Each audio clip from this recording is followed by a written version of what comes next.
Alright guys, front fender with the Superance foam cannon off Amazon with the Pro X1 soap, 12 ounces in the container.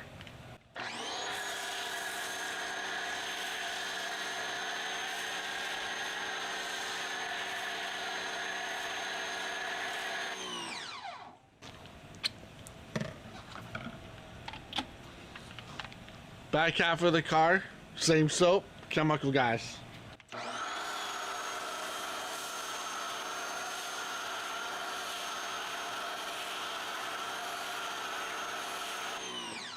Let's go ahead and see which soap runs off first.